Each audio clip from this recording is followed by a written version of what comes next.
Hello everyone, a good Erev Shabbos. This is Machmir with a very simple aspect of Chumras, and that is that a Chumra can never lead to a split in the community.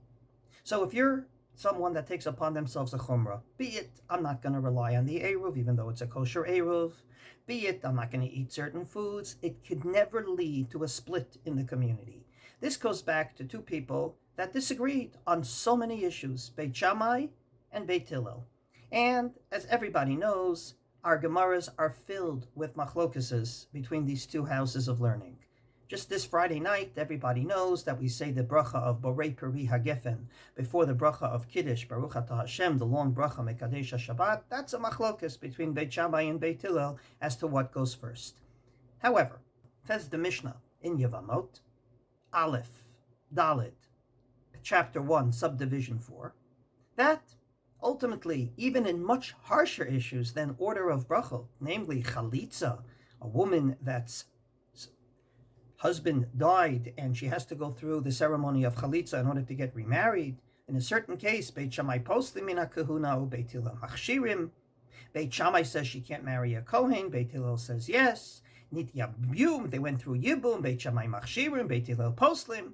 And indeed, they disagreed. What's her status if she goes through Yivum? Afal pi she'elu osim ve'elu mitirin. Even though these allow it and these don't allow it, there's a big machlokes about personal status, not about orders of brachot. Lo nimneu Beit Shammai milisan nashim mi Beit Hillel, velo Beit Hillel mi Beit Shammai.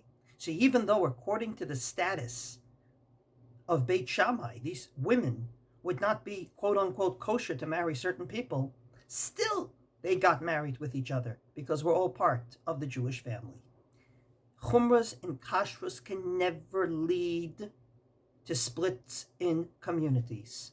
I heard recently from my esteemed colleague Emmanuel Gedge that his teacher, Rabbi Shushan, had a very fond way of talking about Machmir tavo alav bracha. Everybody knows that the Mishnah Berurah is filled with it, as well as the Shulchan Aruch, which means if you're stringent, you shall be blessed. Again, if you personally are stringent, you should be blessed. It's not anyone's business. You do it in the proper way. You follow all the rules and regulations we spoke about, and indeed you should be blessed. But if your Chumra all of a sudden does not follow the rules and regulations and starts causing a split in the community, and people say, I don't eat there, and I don't eat here, and I don't eat everywhere else. Said Rabbi Shushan, the word tavo alav bracha, taf, aleph, bet, is the beginning of the word to'eva, which means an abomination before God.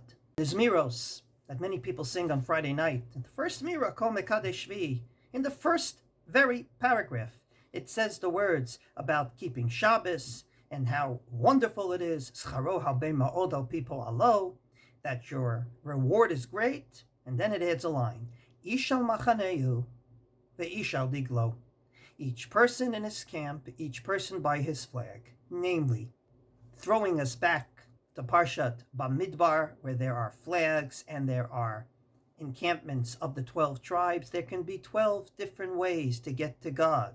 As the Magen Avraham famously says about all the various ways to daven, Ashkenaz, Sfard, Temani, Eidot HaMizrach, etc.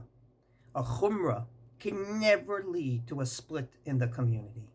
And therefore, I find it very problematic that there's a Chumra out there that certain kashrus agencies have adopted, which I find extremely difficult. And that is the following. We all know that we cannot eat food cooked by a non-Jew. That's called bishul akum, because it may lead to intermarriage. If someone cooks you a good meal, you say, thank you, too much. You may get too close to him, and it leads to intermarriage. That's an enactment of our sages, and we have to keep it. There's exceptions to the rule. There's ways around it, but we have to keep that particular enactment. No machlokas. That's a halacha. Here comes the machlokas. Does that apply to a non-religious Jew, a non-Shomer Shabbos Jew?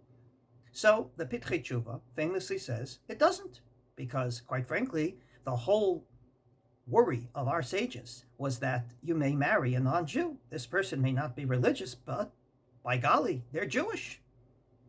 But there are certain kashrus agencies that come along and say, no, we're going to define them as a non-Jew, a mumar l'chol Torah kula. They have their sources, and therefore only a religious Jew can put on the fire in order to make it bishul Yisrael and not bishul akum, make it food cooked by a Jew and not by a non-Jew. I can't tell you how that causes a huge split in the community. It is a huge chumrah. It goes against, in my opinion, the tradition of kashrus for many generations.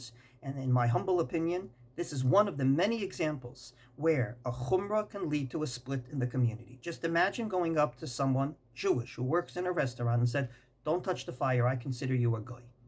And then imagine what that person thinks when that information goes through their head. So halacha we will keep. Maybe difficult, but that is part of being a Jew. Chumras can never lead to a split in the community.